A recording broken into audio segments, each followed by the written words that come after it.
Welcome to continuing coverage of the Synod on Youth from Vatican City in Rome. Good afternoon, good evening. I'm Brian Patrick along with Dr. Matthew Bunson and Father Thomas Petrie, Dean of the Dominican House of Studies. Good to have both of you back. Beautiful evening here in Rome.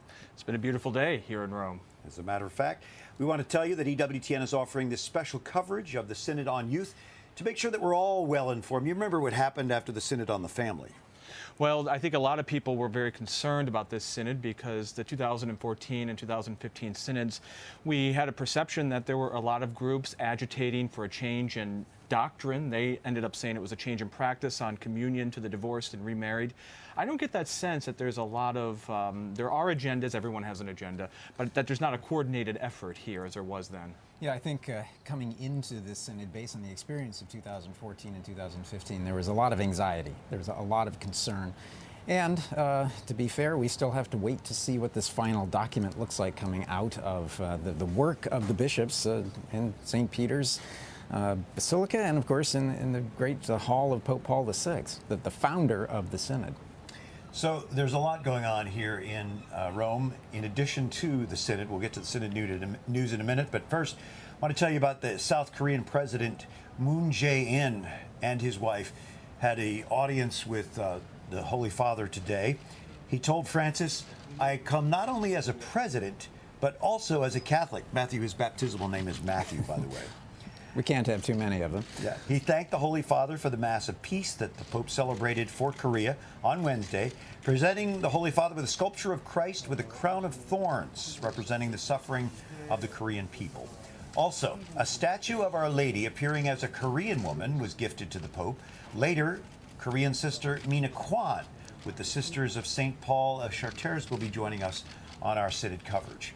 So at the John Paul VI Hall today, as the Synod was going on, the role of women was discussed. In fact, they used the image of Mary, the mother of Jesus, and Mary Magdalene as examples of how women can not only be an active part of the church, but really seen as models of an enhanced respect for women. Well, this is an important point. You know, the Church believes that the Blessed Mother was the premier and best disciple of the Lord. St. Augustine says Mary was more blessed as his disciple than as his mother.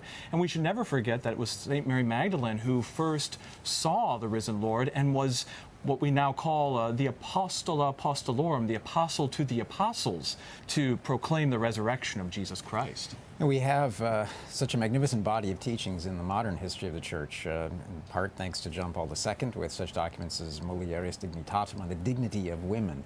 So if there is going to be some sort of a synod on women, or if there's going to be a further discussion of this, we always have to be careful what documents we're using that will serve as the basis for it.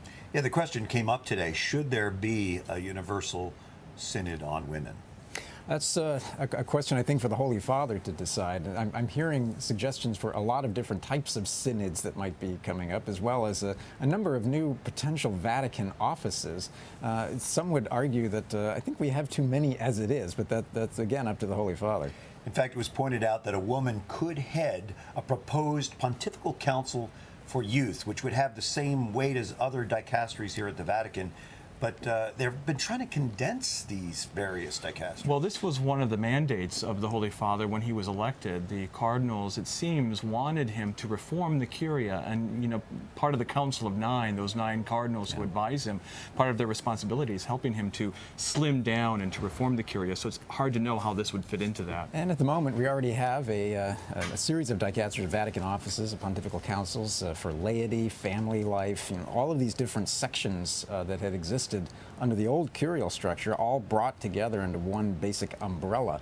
So it would beg the question as to where exactly a new pontifical council for youth or young people would go, and would there be a duplication of work? I think this is going to be one of the tasks of the C9 that Father just talked about, as they move forward to releasing and finalizing what will be the final document to cement the changes that Pope Francis wants to bring to the Roman Curia, which, for those who may not be that familiar with that sort of terminology, we're talking about the central government of the Church. Yeah. And one of the keys to understanding the Roman Curia is it is to be at the service of the Pope to assist his service of the universal Church.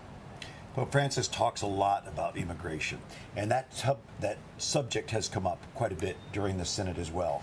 There was discussion today about immigration, mainly from Africa to Europe, but also within Africa. I spoke with Cardinal Berane Ojesus Serafiel. He is the president of the Episcopal Conference of Ethiopia, and he says that to close the door has never been a Christian tradition, adding, it's really a matter of conscience trained by gospel values. To welcome a stranger, to welcome even a guest passing by is a great Christian tradition. And because of that, we need to be not only close to the stranger, but to receive him with open arms, to give him water to drink and wash his feet, give him a place to stay.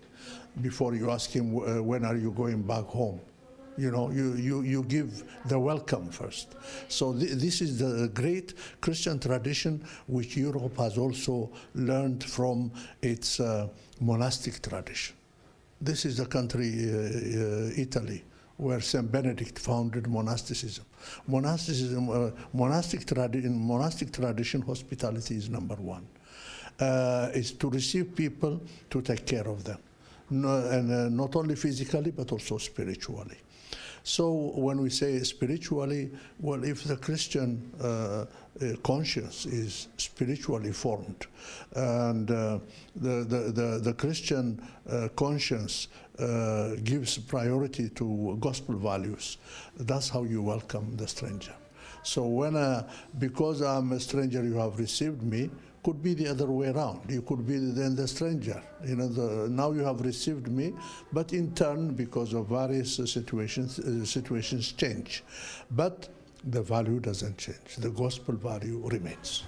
So that reference to conscience really kind of kicks off what we hope to be the theme of this show, and that is conscience. I'm so happy His Eminence mentioned conscience. Certainly we need to talk about our conscience in immigration, but so often I think many of the faithful, many Catholics have been suspicious of Pope Francis's use of terms like discernment and the language of dialogue and encounter or accompaniment because of their concern about the primacy of conscience. Since the 1960s, since the Council, the Church has certainly taught that we should follow our conscience, but after the fallout of 1968 with the dissent on Humanae Vitae, so many dissenters used that as a reason for dissent. My conscience tells me I don't have to follow this teaching. And part of that huge problem is the fact that we've lost sight of forming our conscience as the beginning place for living and actually acting on your conscience. Well, that's right. And this was a problem not just for catechesis, it's been a problem for 40, 50 years now, even among the formation of some priests and clerics throughout the world. St. John Paul II issued his great encyclical in 1993, Veritatis Splendor, on the splendor of truth, where he said, this is a direct quote, that to the authority of conscience has been added, he said, in the modern world, the affirmation that one's moral judgment is true merely by the fact that it has its origin in conscience. And he says this leads to the claims of truth disappearing and yields to a criterion, this exact words of John Paul II, yields to a criterion of sincerity, authenticity, and being true to oneself. And I think that's what a lot of people are concerned about when we talk excessively about discernment and accompaniment. Accompaniment to where? We always want to say to Jesus Christ and to the truth. Well, the great flashpoint for the formation of conscience has been, unfortunately, Amoris Laetitia in the last couple of years, as people have tried to understand how we are going to apply this idea of pastoral accompaniment for civilly remarried Catholics who are divorced. Right. As I read Amoris Laetitia, and I read much of Pope Francis's pontificate, he's a pope about encounter and trying to reach those on the margins, and what language do we need to use? And we can't use a language of condemnation, a language of judgment, but rather the language of beauty, the language of truth, the language of life and happiness. I know you were a missionary of mercy. I still am. And actually, still are, yes. That balance is necessary, though, isn't it, between mercy and justice? That's right. And in God, these are all the same thing, because God's justice is His mercy, and His mercy is always just. And how that works out in His infinite wisdom is something that on this side of eternity we can't always see. So conscience is key, but it needs a compass. Exactly, which is always the gospel and the truths, the doctrines of the church, which is, I fear, what so many, some even perhaps people at the Synod, some of the participants of the Synod, whether they be bishops or auditors or other delegates, haven't been well formed because the church hasn't been proclaiming this as strongly. It's been a difficulty over the last 40 or 50 years. Is it getting any better? I think so. Certainly in the United States, most seminary formation, for instance, is really focusing on that. But as we always need to be clear, as sitting here in the heart of the church, what goes on in the United States is not exactly what goes on everywhere else in the world. And you still have the practical problem of how you can help people to grow in their faith, to be formed properly, and to understand the proper formation of conscience on the most basic level of the parish, of the family, and of the individual person. Yeah. And that's kind of a tall order today. It is a tall order, and I think, what Pope Francis, when you read him with this sort of hermeneutic that he really is just looking for encounter and helping people, if we presume, as we should, that he is about helping people to come closer to Jesus Christ and the truths of the gospel, then we can see that the real question is, how do we do that? How do we help people not just to understand what the church teaches, but why it teaches what it does, and how the church's teaching is in fact the key to happiness and in fact holiness. When someone comes to you and they're trying to justify what you know is an objectively wrong action by saying, well, I'm acting on my conscience, as a pastor, but also as a moral theologian, right. What would be your first response to that? Well, my first response is to help them to figure out where they are, whether or not they can handle the truth, and how I would phrase that without condemning them and without sort of being too harsh to them, but helping them to understand what the church teaches, what the truth of the human person is, what God has revealed to us. But often, so many times, people can claim they're following their conscience when in fact they haven't done due diligence, and they've purposefully ignored the command or the duty, the obligation to form their conscience.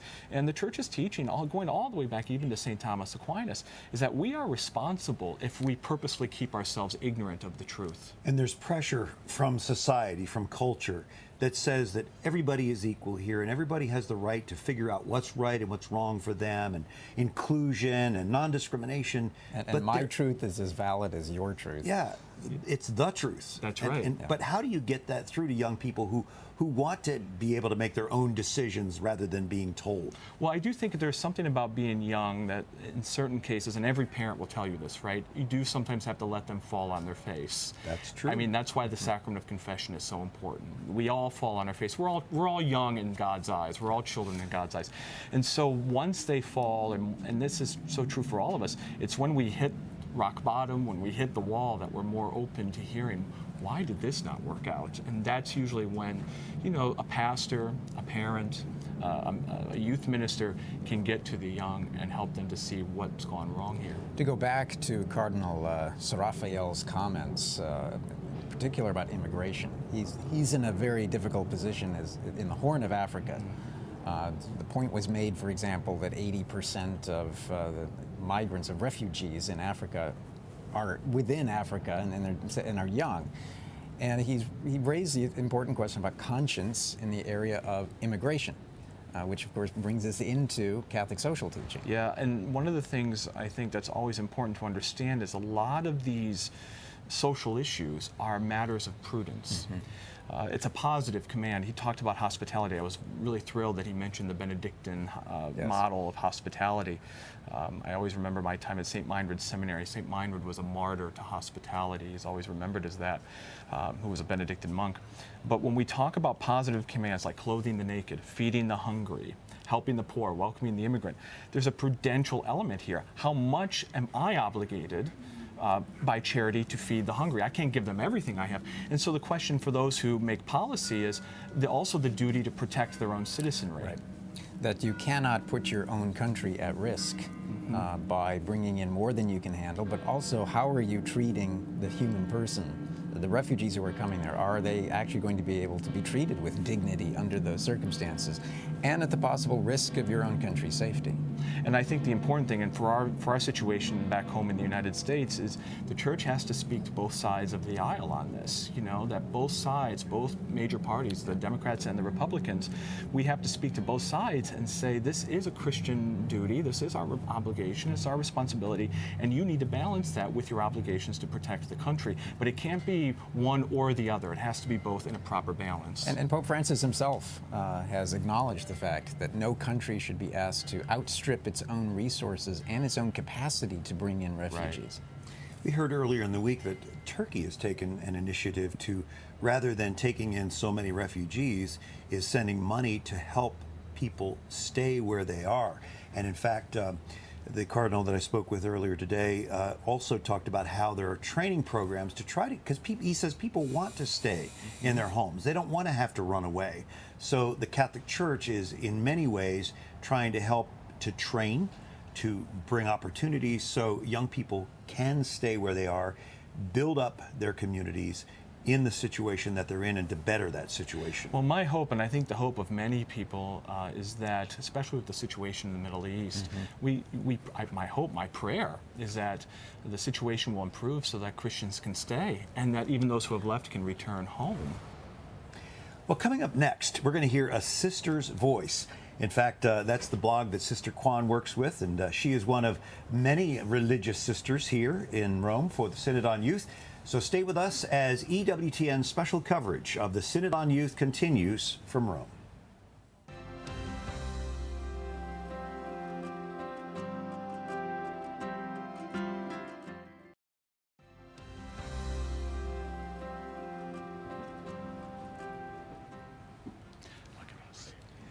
From Rome, EWTN's continuing coverage of the Synod on Youth comes to you, and we're so grateful to have you with us. Good evening, I'm Brian Patrick, along with Dr. Matthew Bunson and Dominican Father Thomas Petrie. And we welcome Sister Mina Kwan, who is a sister of Charity of St. Paul of Chartres. No. No. Congregation of St. Paul. Sisters of St. Paul of Chartres. Well, thank you for that correction. That's Thank wonderful. you. What is the charism of this congregation? Yes, charity. Charity. And education for Education. Yes, people, That's- especially the young people, young women people. And you're from South Korea? Yes, of course, because in North Korea there's no religious so far. Good. Yeah.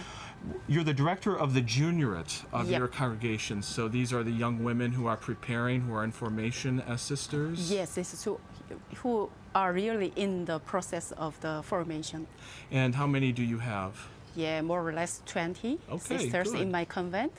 That's wonderful. And so you're working with young women in your convent already in a lot of ways. Yes. And what are the issues that they come to the convent with? Why do they join your congregation? Because I believe that all young people have a spiritual sense when they meet really the God. So they decided to join in our convent to dedicate themselves to God and to people of God. To people of God. Yes. Well, Sister, you come from a country that has been divided for a very long time. Yes. Painfully so. Yeah. The faith in South Korea is very strong.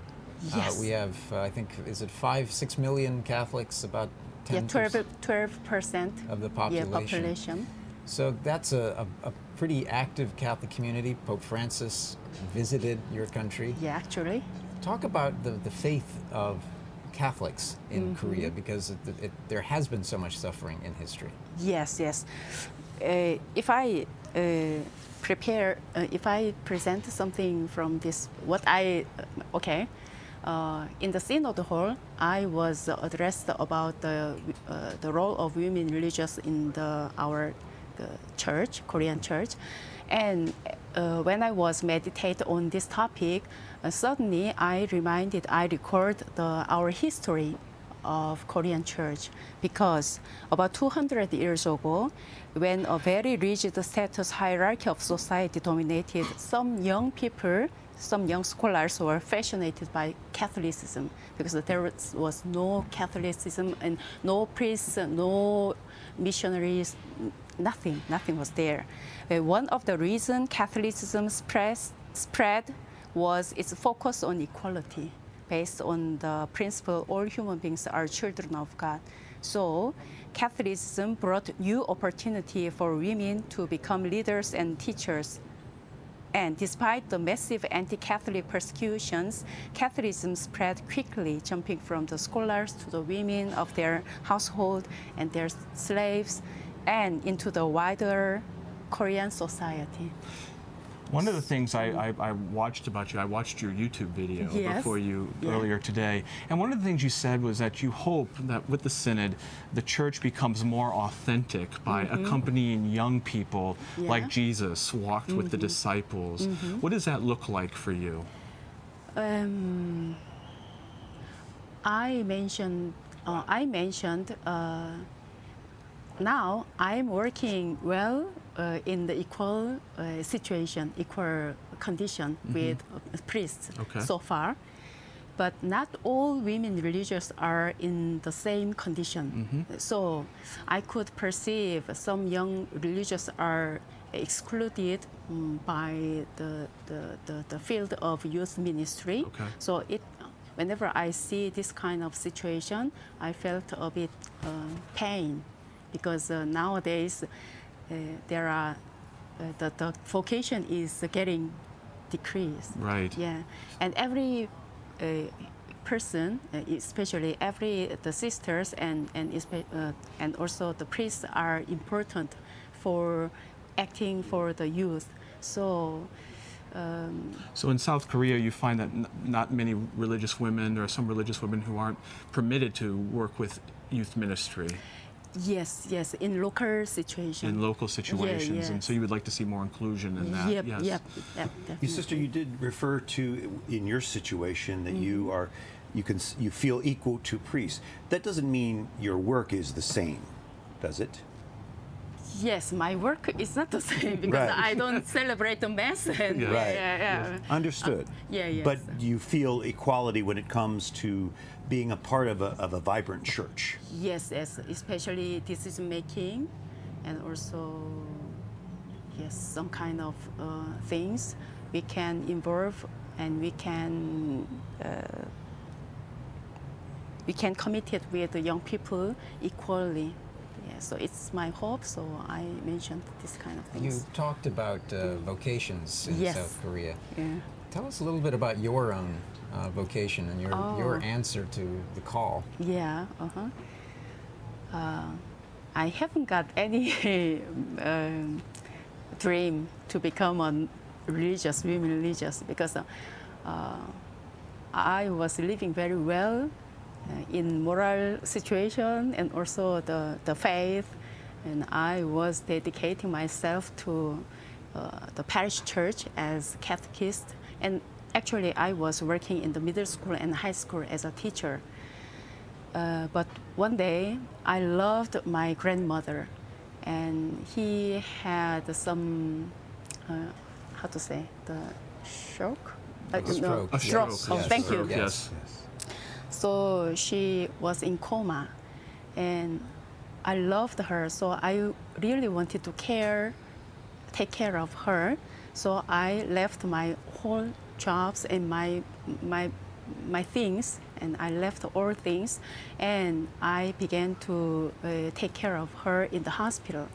But several days after, the doctor said to me that there's no hope to recover her because she was already more or less 80. Okay. Yeah.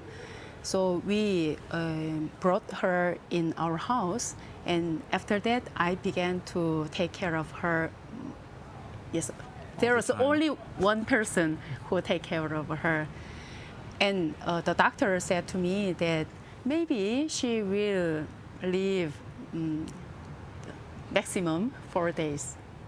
And I learned how to do suction To take because care, yeah. yes, she was in coma, and I had to take care of her. You had to do everything. Yes, for her. everything. Yes. I was even though I wasn't a nurse, I had learned. to do You everything. So I learned, and they said just 4 days is okay for her, and then she will pass Pass go away. to the yes, God. go to God. Yeah, thank you. And surprisingly, she lived more than 2 months. Okay. Yeah, and doctor said to me that it's a miracle, but I believe that she listened. She could listen my voice. She could hear you. Yes. Yes, she could hear me. So I prayed with her every day, every night, the rosary. Rosary, and I read the daily Bible Okay. for her, and I could feel that she listened to me and she showed her reaction to me.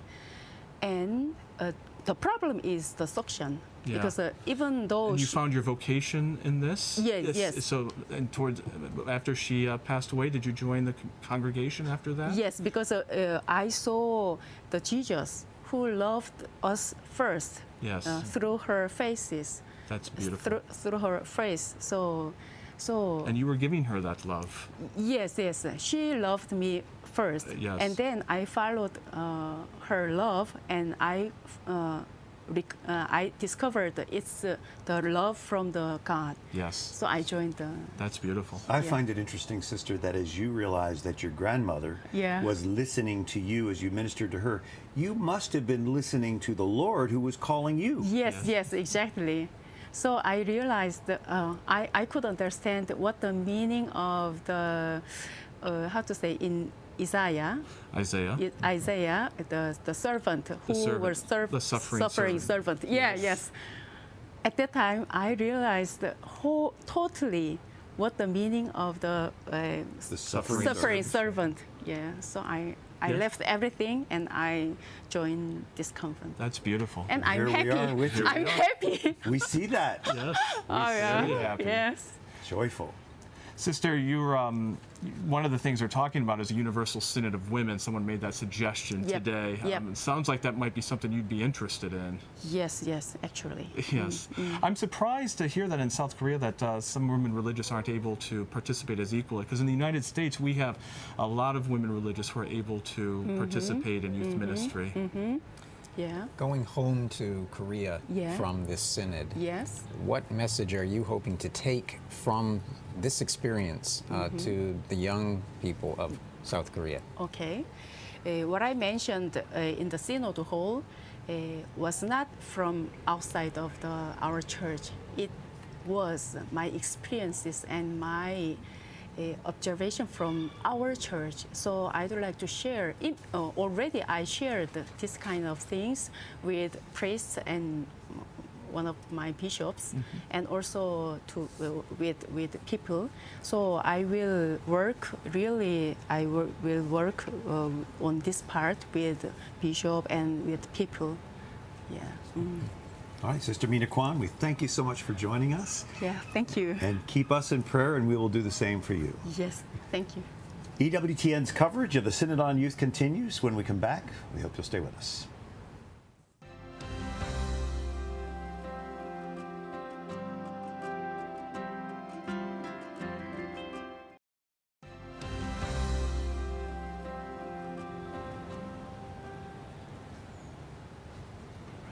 We appreciate you joining us for EWTN's continuing coverage of the Synod on Youth in this October of 2018. We want to remind you that you can watch this episode or any other episode of our coverage at EWTN.com/on demand. That's easy to do. I just did it today. Good to have you with us. I'm Brian Patrick, along with Father Thomas Petrie of the Dominican House of Studies and Dr. Matthew Bunson. And we're very delighted to be joined now by Patriarch Ignatius Joseph III Yunnan, who is the Patriarch of Antioch for the Syriac Catholic Church. Your Beatitude, welcome. Thank you for inviting me. God bless you all. Well, your Beatitude, you have come to this synod from Syria, which is a country that has been tormented by the civil war, by unrest, and certainly the immense suffering of the Christian people, of the Catholic people there. What message do you bring to this synod from Syria? Matthew, to correct a little bit, I have residence of our patriarchacy in Beirut, Lebanon, but Yes. of course, a patriarch is a head of a church, sui juris, that doesn't include just one nation, one country, but for the whole Syriac Catholic Church of Antioch, Iraq, Turkey, Syria, Lebanon, and all other countries. And of course, for us, it's a great joy to be here with young people and those who care about them, and the bishops trying to know the real situation of the young people today and how to help them encounter the Lord Jesus, because at the end we have to care about our young people, the Christian young people, to be missionary and witness to the Lord. Of course, I am bringing with me the torments, the let's say, the lot of suffering of our Christian people, either in Syria or Iraq, and the tensions in Lebanon. But mostly Iraq and Syria.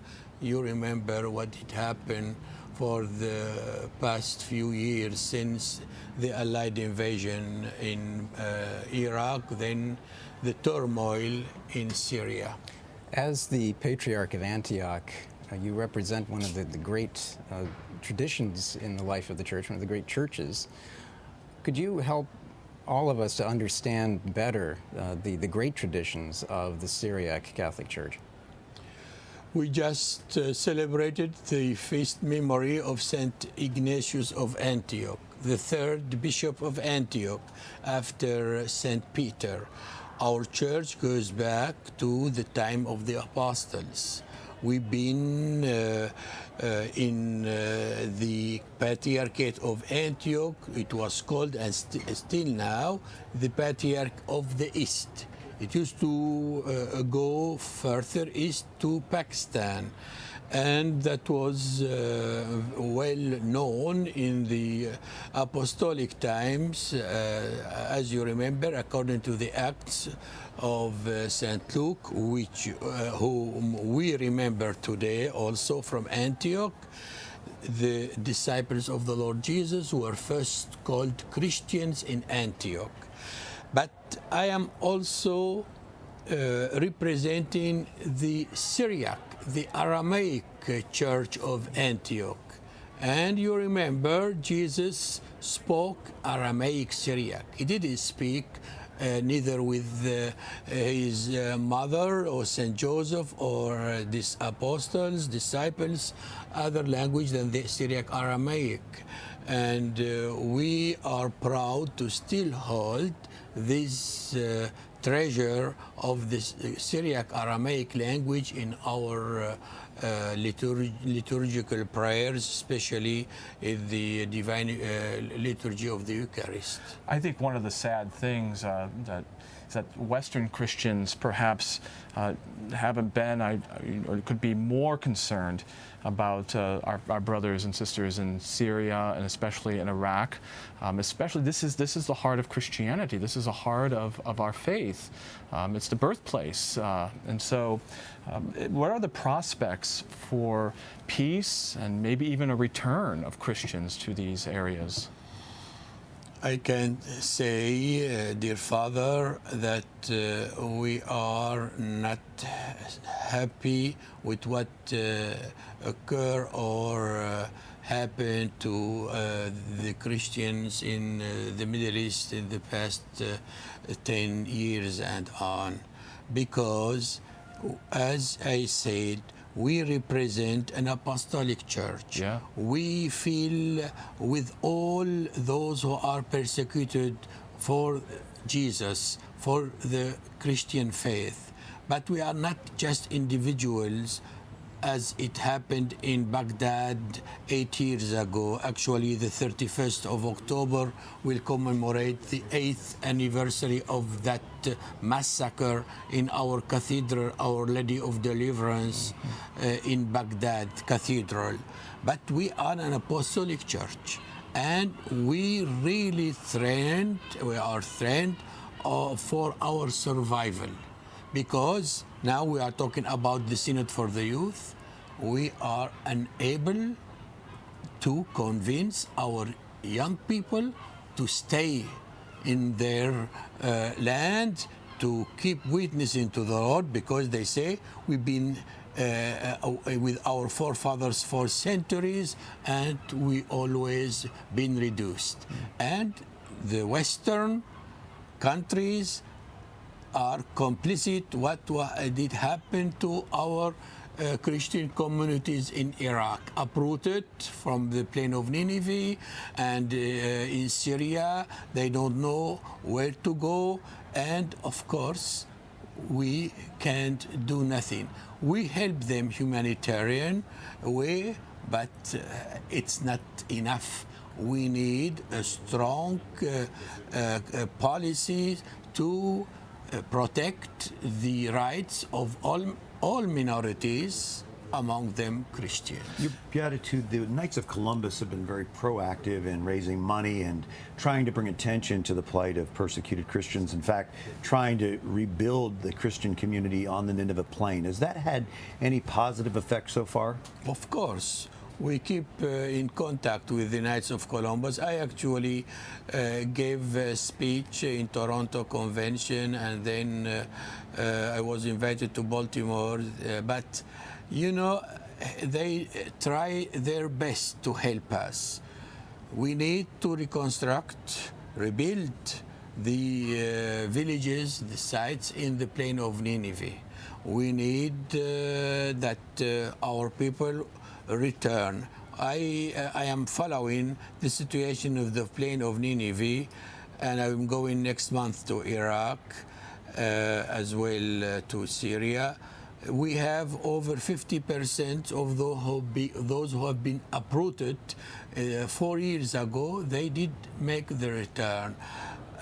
We, however, need a strong support to keep our young people staying home, and this can't happen unless we influence or we tell the local governments to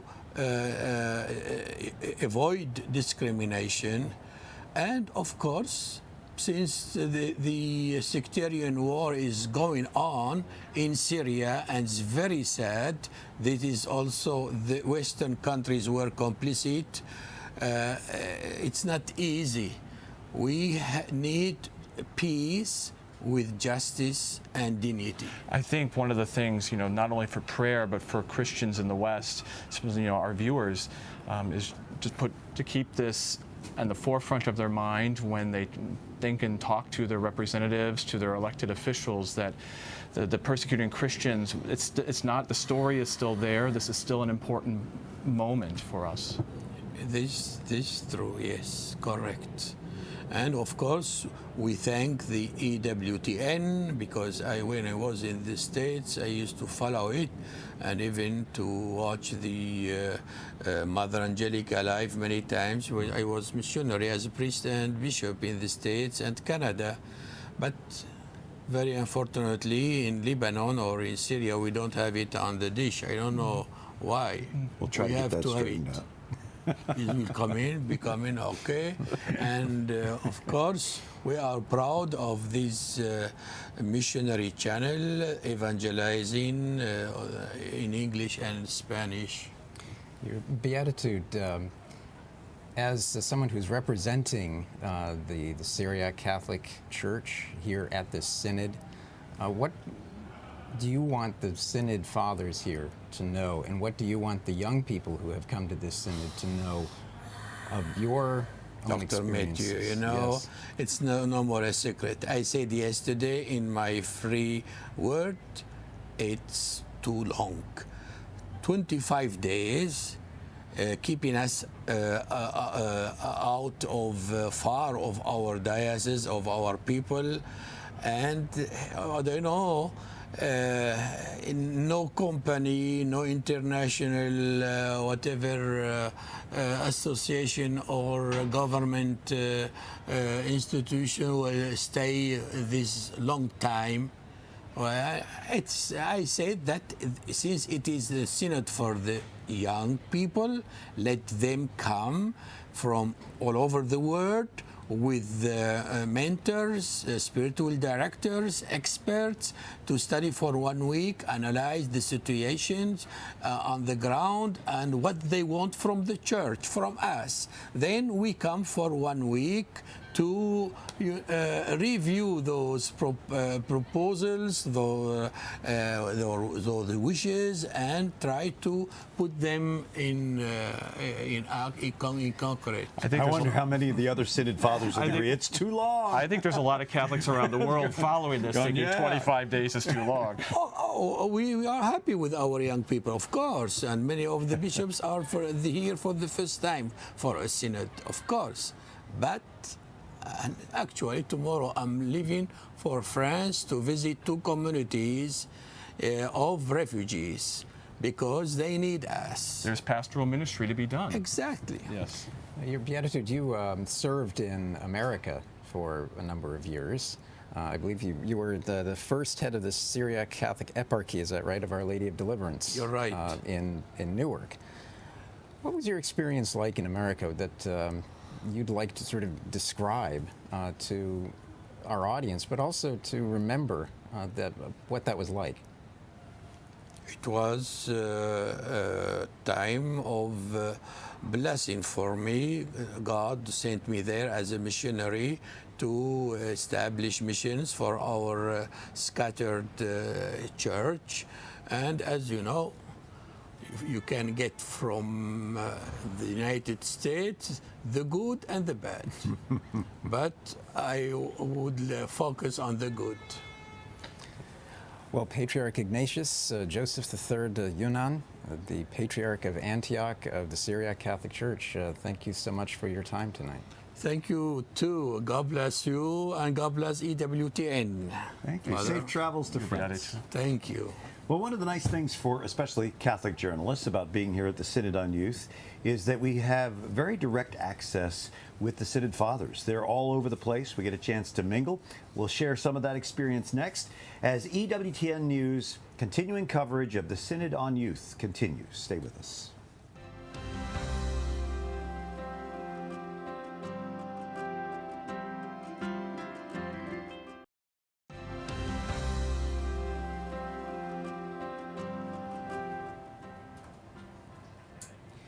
We're watching the 3rd week of the Synod on Youth from Rome. Good evening and welcome to EWTN's continuing coverage. You can watch this show and all of the others that we're doing from Rome at EWTN.com/on-demand. We hope you'll check us out that way. I'm Brian Patrick, along with Dr. Matthew Bunson and Father Thomas Petrie from the Dominican House of Studies in Washington, D.C.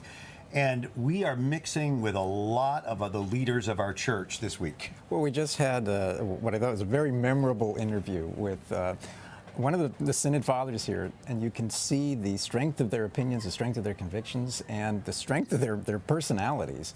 And just today, I had an opportunity to talk with one cardinal who told me that young people came here wanting to tell the bishop something, and the bishops came here wanting to tell young people something.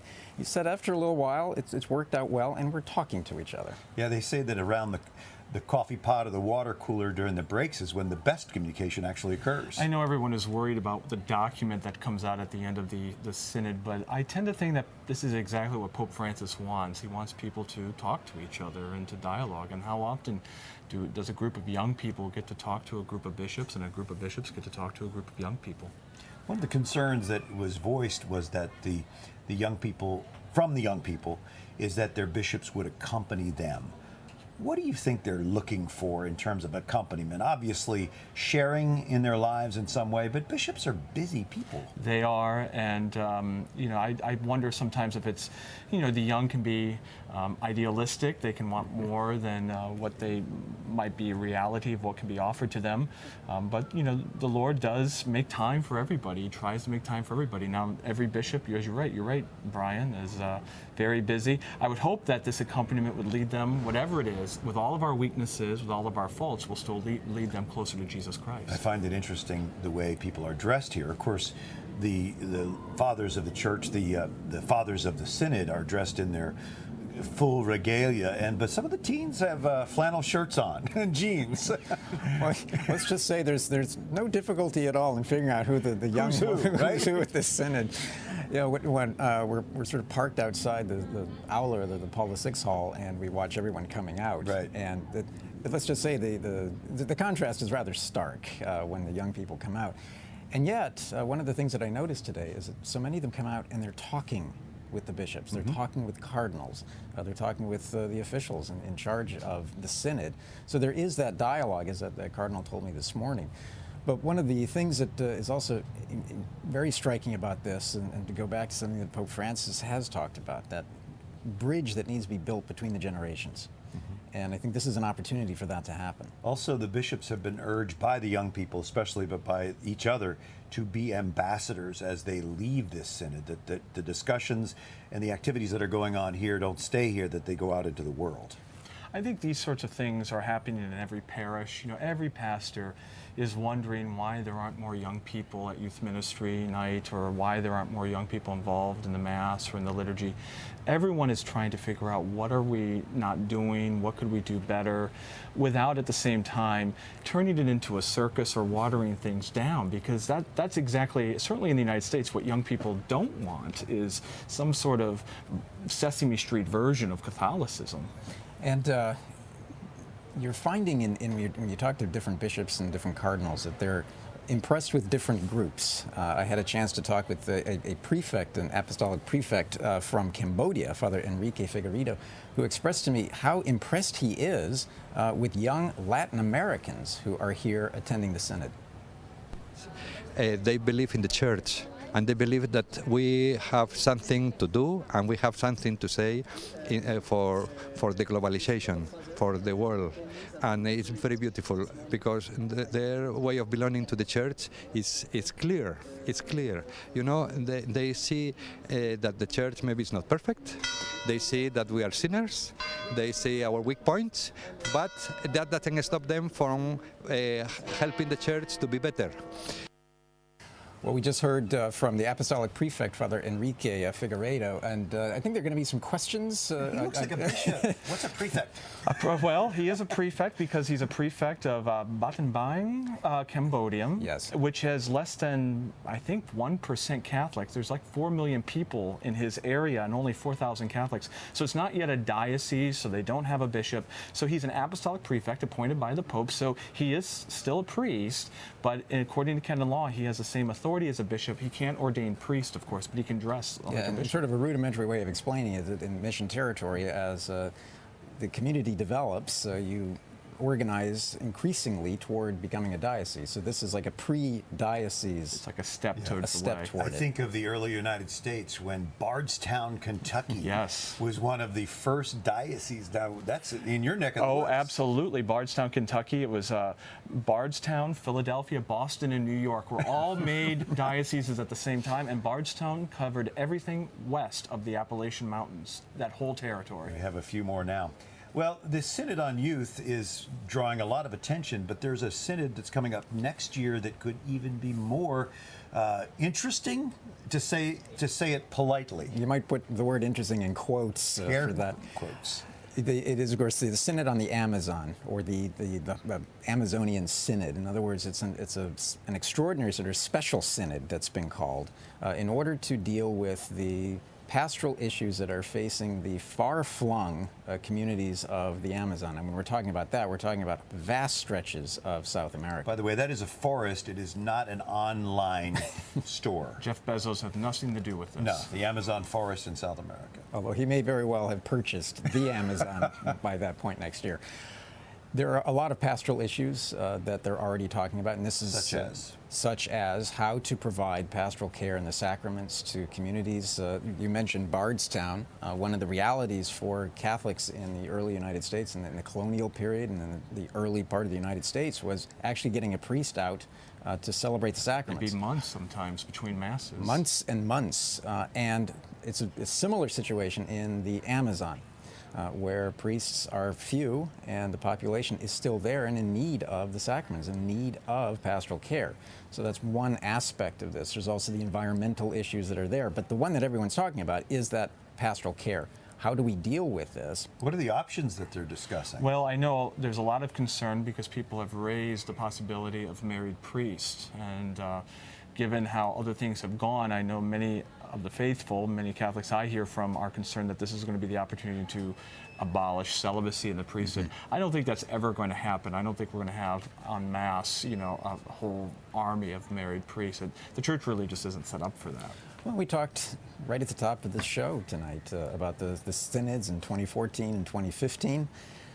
A lot of anxiety, as I said, coming out of that. So any sort of an event like this, it's a special kind of a synod that's going to be addressing what many people see as a crisis.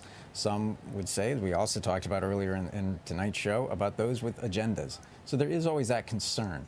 And we'll have to see, as is always the case with synods, as it was with this one that we're covering right now on youth, what are those pre-documents that they're planning on releasing, and what's the tenor that's going to follow? I wonder if his beatitude would be called to that next synod.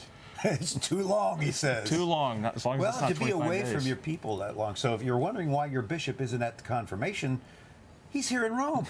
He's here in Rome. For too long. Well, there's a lot going on here, and we're so grateful to be able to bring it to you. It's important that we're all well informed on these important issues and developments in our church. We encourage you to stay with EWTN News for continuing coverage of the Synod on Youth, and you could watch repeats at EWTN.com/on-demand. For Dr. Matthew Bunson and Father Thomas Petrie, I'm Brian Patrick, our crew here in Rome and back in Birmingham. Thank you for watching, and we'll join you again tomorrow night with more from Rome on the Synod on Youth. Good night.